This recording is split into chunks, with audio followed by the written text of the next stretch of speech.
Yemisi was not your typical Nigerian girl.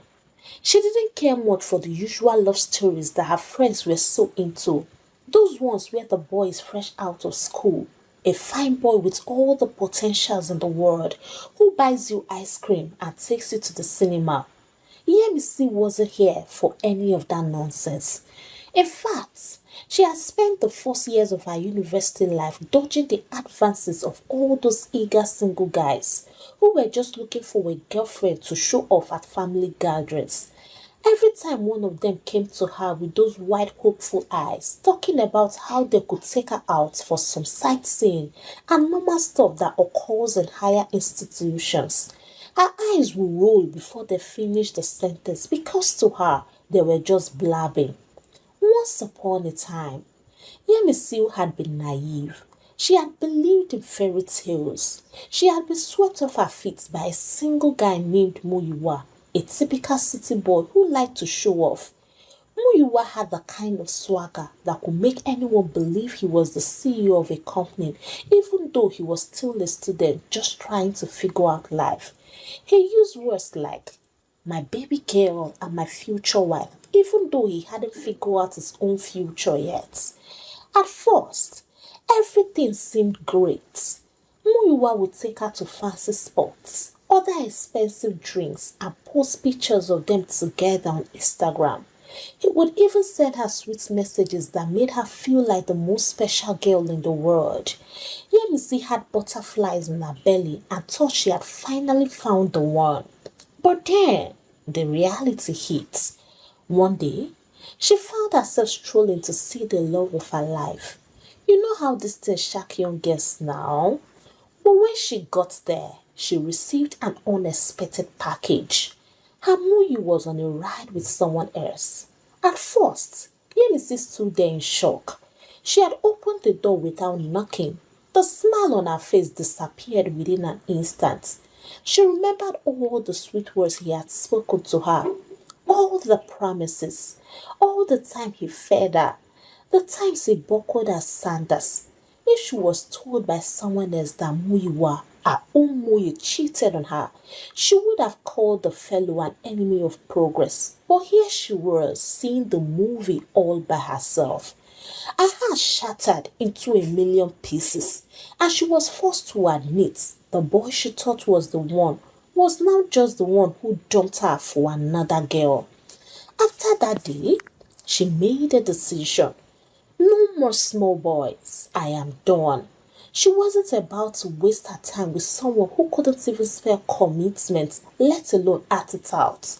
She wanted something real, something grown, and something mature. And so, she decided to go after married men. Now, Yemisi didn't just wake up one day and decide, today I'm going to start dating married men. Oh no, it was a process, a journey of trial and error. Her first experience with a married man was with Mr. Tayo. He was an older, established man and definitely someone who looked like he could take care of her. He was in his late 40s and ran a successful business. He had a wife and 3 kids. It all started when Yemisi attended a seminar on financial independence. Mr. Tayo was one of the speakers. He talked about growing wealth and making smart investments. Yemisi was captivated, not by his business sense, although that was impressive, but by the way he carried himself. There was a certain dignity about him, something that none of the single boys she had seen had. After the seminar, she managed to approach him and they started talking. He was charismatic, confident, and didn't waste time with any silly pick-up lines. Mr. Tayo went straight to the point. Yemisi, you are different. I like your energy. Not many young women your age have the maturity you do have. Now, Yemisi was flattered, but she wasn't falling for any of that you are different nonsense. But there was something about Mr. Tayo that felt different. He wasn't there to impress her. He wasn't there to tell her he had 1 million followers on TikTok or that he was just trying to vibe. No, Mr. Tayo was there to talk and Yemisi liked it. One thing led to another, and before long, Mr. Tayo was taking her out on dinners that made Muyuwa's dates look like fast food outings. He even took her on a mini getaway to Ogun State. And Yemisi thought, okay, this is more like it. She quickly realized that married men were different. There was no pressure to make it official or to meet each other's families. Mr. Tayo's marriage meant there were no expectations, no serious conversations about whether or not they were an official couple. He didn't need to impress her with his single guy aunties. Hear me see, I don't have time for games, he once said. I am married. I have children. I have responsibilities. I'm not looking for a girlfriend. I'm looking for someone who can understand what that means. And this ticked all the boxes for Yemisi. As they continued in the relationship, Yemisi began to notice that single guys were too much work. They had nothing interesting to say, and their plans for the future were always filled with uncertainty. They talked about being broke and just figuring things out, which didn't exactly sound appealing to her. She was trying to build something, not deal with another person who was still figuring out how to parent and still give her a thorough heartbreak that would make her cry for days, just as she did for Muyuwa. On the other hand, married men like Mr. Tayo had their lives in order. Most of them were mature, stable, and could hold a conversation about real things like investing, family planning, and the legacy. They didn't need her approval. They didn't need her to validate them. They were secure in who they were. And to Yemisi, that was luxury. As her relationship with Mr. Tayo progressed, so did the challenges. There were moments when the guilt would hit her. Am I doing the right thing? She would ask herself. But then she would remember the nonsense Muyiwa had put her through and hardened her heart like Zuma rock. Her new life was different. She wasn't the naive girl she used to be.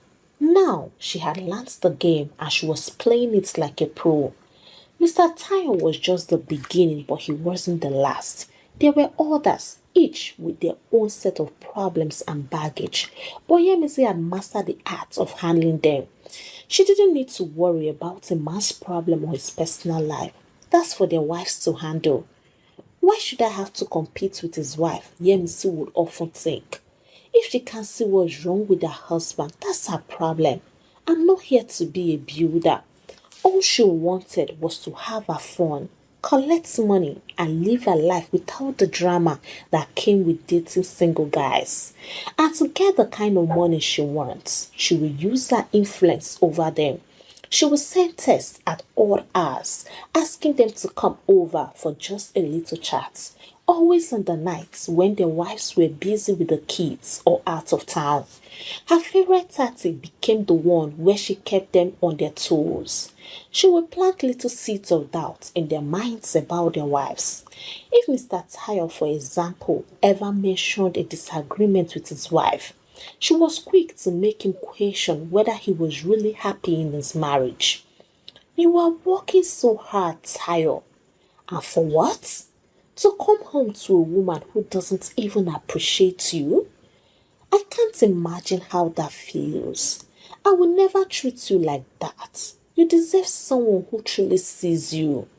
Mr. Tayo found himself calling her almost every day, practically reporting his wife, complaining about her coldness and lack of understanding.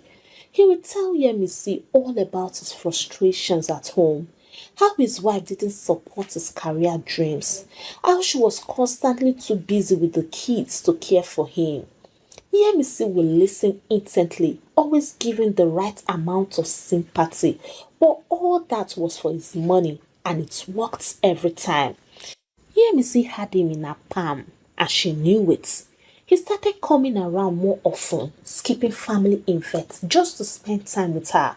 If his wife was planning a trip, he would use the excuse of working late or needing some alone time to avoid being at home. And Yemisi was ever ready. She will remind him that it wasn't just about seeing a woman, it's about seeing a woman who will make him feel like a king. And she will make sure he gets good treats more than what he was getting at home, all because of his money. She will plan things like movie nights, dinners, or weekend getaways, carefully picking times where his wife was busy or unavailable.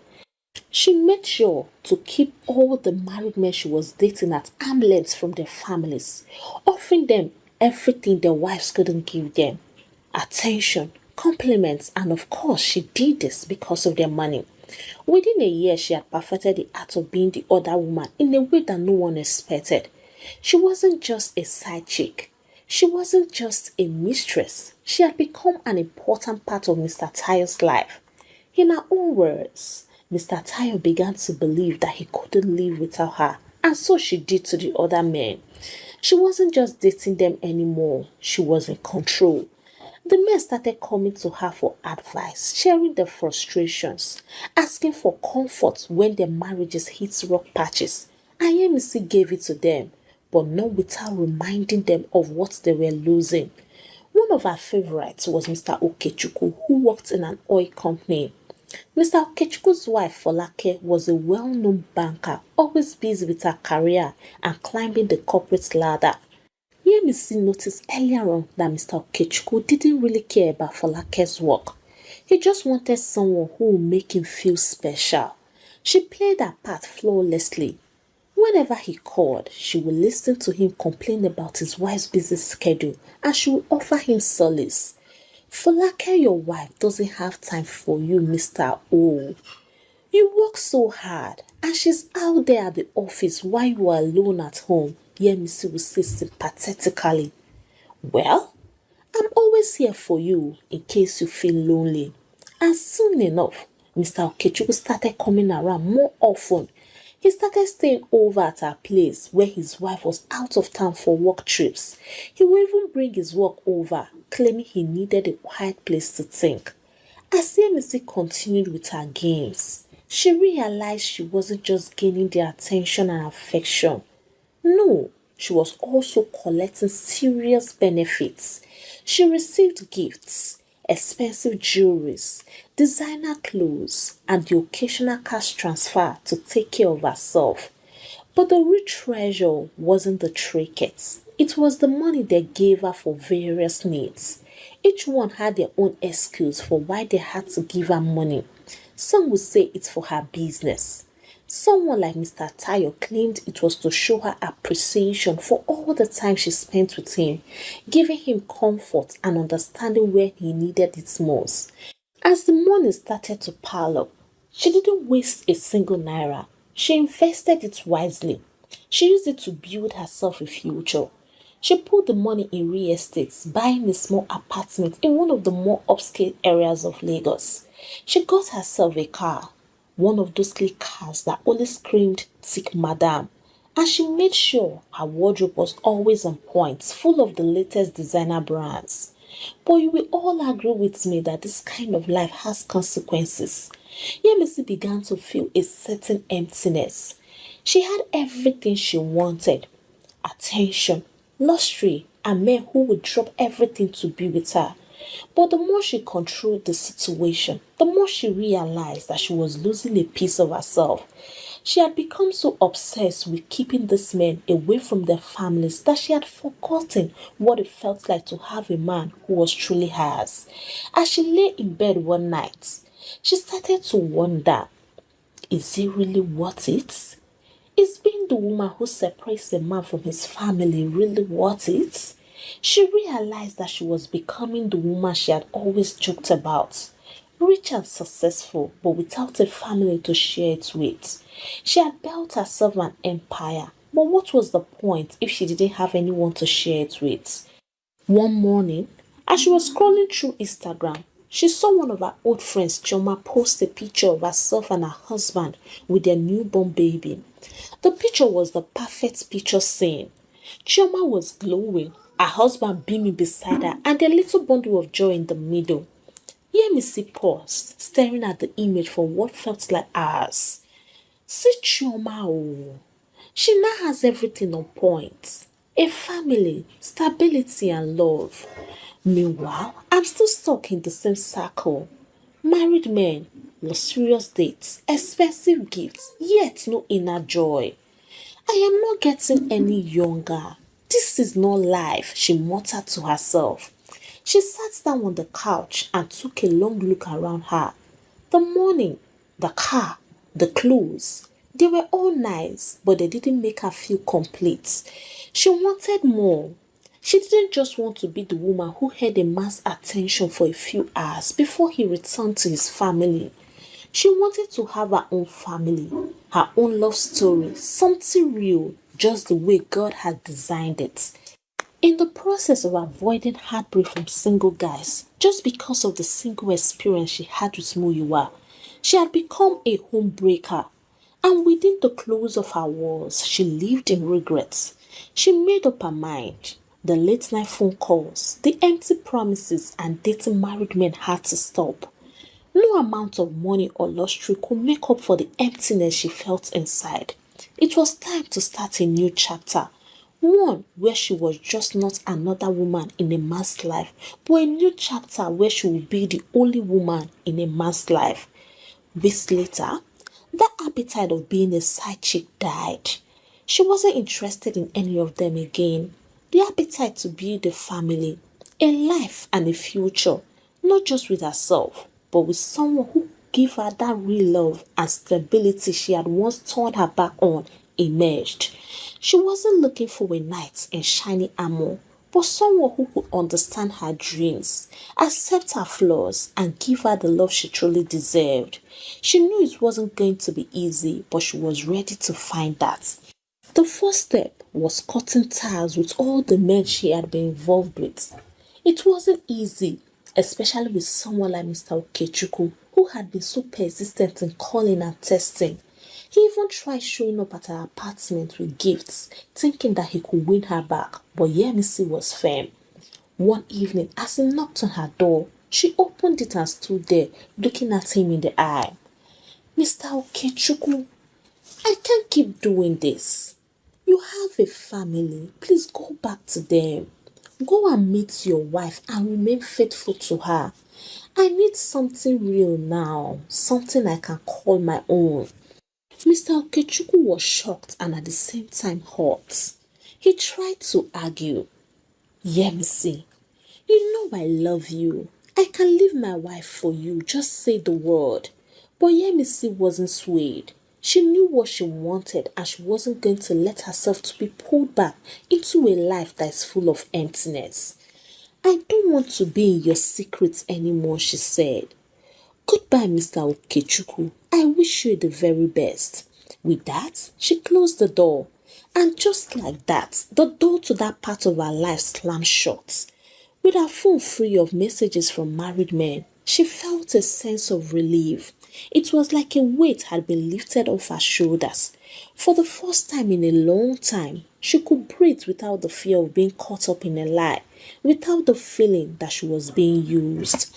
She began to focus on herself. She spent more time on her business, took up new hobbies like painting, and even traveled to a few places she had always wanted to visit. During this time, she also found herself in new social cycles, no longer stuck in the routine of dating married men. She began to meet people who were now aligned with her new values. She joined a yoga class where she met Nkechi, a woman who had been through her own heartbreaks but had built a life full of love and positivity. Nkechi, who had also been in a few toxic relationships in the past, became a close friend and supported Yemisi through her journey of self-discovery. Through their talks, Yemisi realized that the love she was looking for wasn't found in the arms of someone else. It was found in herself first. She needed to love herself fully before anyone else could truly love her the way she deserved. It wasn't long after this transformation that she met Akin. Akin was everything she had wanted, and yet he was nothing like the men she had dated before. He was kind, patient, and most importantly, honest. They met through mutual friends at a casual dinner party. He was charming, but not in an overpowering way. His smile was warm, and he had a way of making people feel at ease. Yemisi wasn't sure at first. She was cautious, not wanting to rush into anything. But as the night went on, she found herself genuinely enjoying his company. She had never seen a man speak so plainly, so sincerely. There was no hidden agenda, no charm that tried to mask an ulterior motive. Aki wasn't looking for a fling. He wasn't in for a short-term excitement. He wanted something real, and that was exactly what Yemisi needed. They started dating casually at first, but the more Yemisi got to know Akin, the more she realized he was different. He wasn't threatened by her success, and he respected her independence.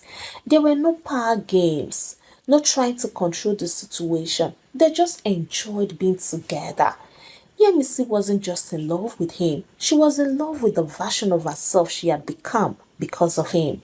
She felt like they were building something together, and it wasn't just based on attraction or excitement. It was built on trust, respect, and shared dreams for the future. Long story cut short, they got married. They started planning their future as a couple, buying homes, discussing their dreams for children, and laying the foundation for a life that wasn't just built on financial success, but on mutual respect and deep affection.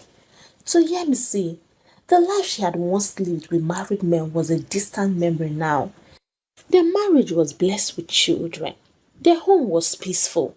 In fact, they had everything they needed. And this made Yemisi to ponder on something she couldn't put her fingers on. Could it be that bad girls, the ones that cheat, the ones that get into messy things, are the ones who actually get the best of everything? See how God had blessed me. With the way I live my life, one would think that no one will approach me for marriage. But here am I in the best of best. Some good girls that I know are in hell they call marriage. Some no child. Others their husbands are treating them like a nobody. No attention, nothing. This life really no balance. Unknown to her, as she sat there pondering life's mysteries and daydreaming about the days of her youth, her husband Akin was living a secret life of his own. Kama is a bitch. One day, she received a call from someone who said she couldn't keep the secret any longer for her sanity's sake. Your husband, the caller began cautiously. He has been seeing someone else, a side chick. And guess what? She's pregnant. She's already 6 months gone. Yemisi couldn't believe her ears. What did you just say? She asked. You mean to tell me that my husband, my Aki, has been sleeping around? The caller sighed. I am sorry if this hurts you, but that's the truth. As the line went off, Yemisi was silent for a very long while. Her mind raced, a tornado of emotion swelling within her. I can't believe this, she muttered. Days later, her worst fear came true. She was sitting in the living room sorting through some old family photos when the doorbell rang. She wasn't expecting anyone, but when she opened the door, there she was. A young pregnant woman stood at the door with a traveling bag. She didn't need a prophet to tell her who she was. Hi, my senior mates.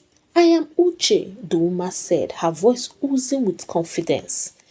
I am sorry life happened this way, but the seed in me was sown by your husband, and I'm here to stay because I need affection now more than ever before.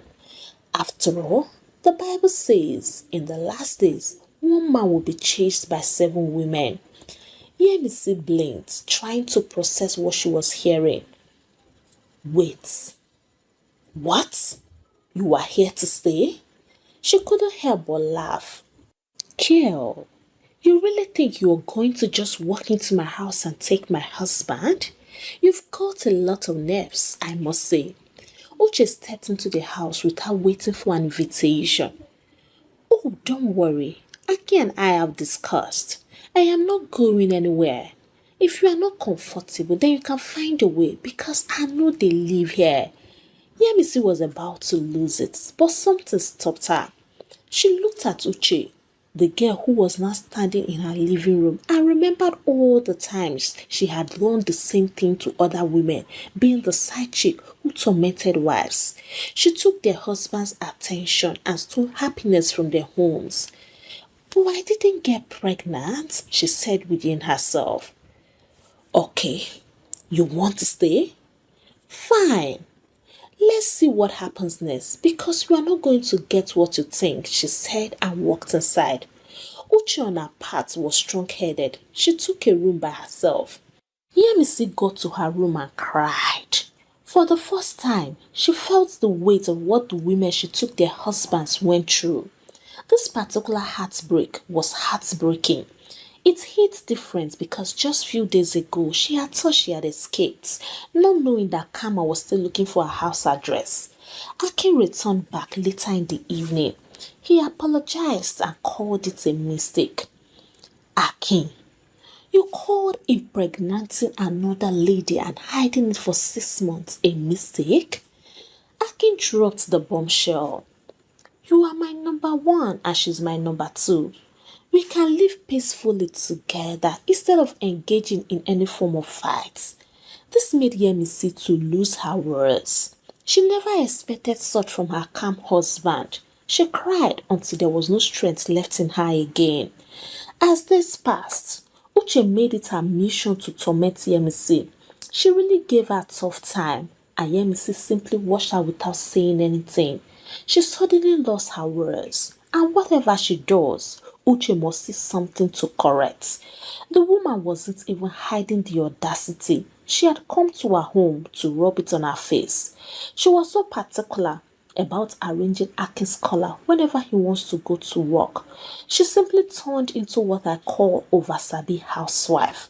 And Akin on his part became distant. He wasn't the same man Yemisi married.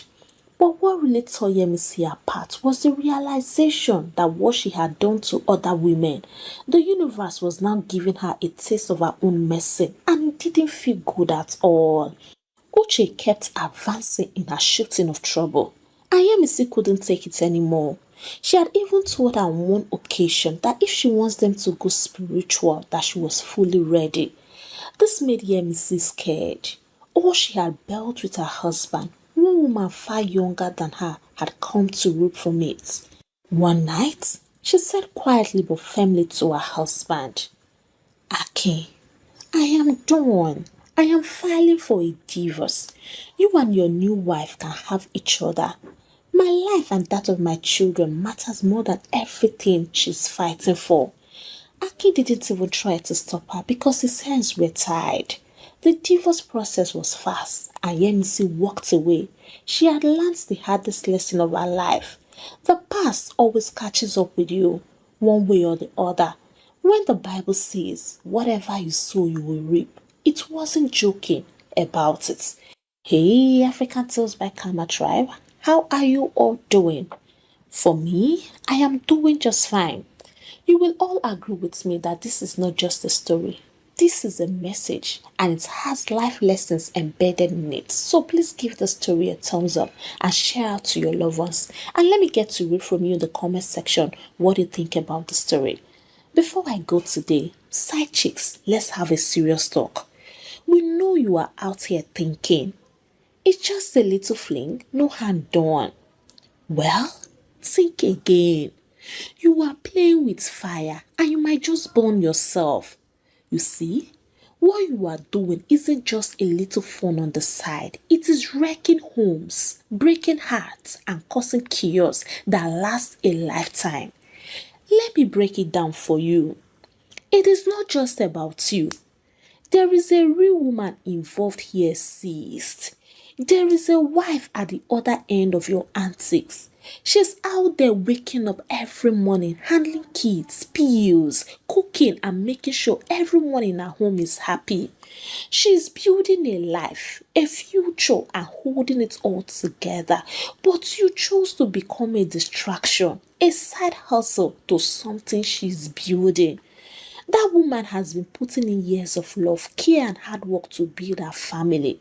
She didn't ask for you to come in like a wrecking bulb and tear down everything she has worked for. Do you know how much pain you are causing her? Do you think this is some sort of joke? No, it is real life. You are destroying a home that was built with blood, sweat, and tears. Stop playing God with people's lives. Let's be honest. You might not want to hear this, but you are not special. The fact that you think you are the one he will leave his wife for is laughable. He's playing you just like he's playing her. The only difference, she's the one he chose, the one who gets the family, the kids, the long-term commitment. You are just the temporary thrill. It is funny for now, but when the reality hits, it will hurt you. You are not the one he's building a future with. You are just for the sideshow. Dear sister, karma is real and it's coming for you if you think what you are doing is harmless. Think again. Karma has this funny way of reminding people that what goes around comes around. How do you think life is going to treat you when you are the one in the wife's shoes one day? When another woman is tearing apart your home, what will you feel then? What goes around always come around. You are playing a dangerous game, and sooner or later it will catch up with you. If you truly think this is okay, that what you are doing is harmless, you need to reconsider. Every time you get a call, a message from him, thinking it's some big secret, just remember you are destroying the peace, love, and stability that another woman is trying to hold together. It's time to make a decision. Is this really the life you want? A life built on lies, secrecy, and betrayal? Or would you rather have something real, something you can build from the ground up without having to destroy someone else's home?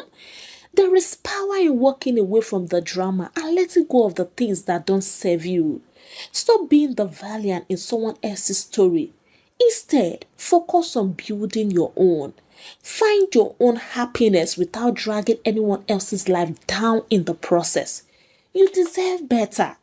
You deserve better than being the other woman. You can have a future of your own, but not if you keep being the one who is tearing someone else's family apart. Let's be honest with ourselves. No one wants to grow old and still be telling their grandkids, I was the reason someone's husband forgot to take care of their responsibility. Kai, cool down now. Sister, have a rethink. Have a rethink. God might be using me this moment to speak to you. There is no future in being a side chick. A word is enough for the wise. Until I bring another exciting story your way, it is a goodbye from here, and God bless you.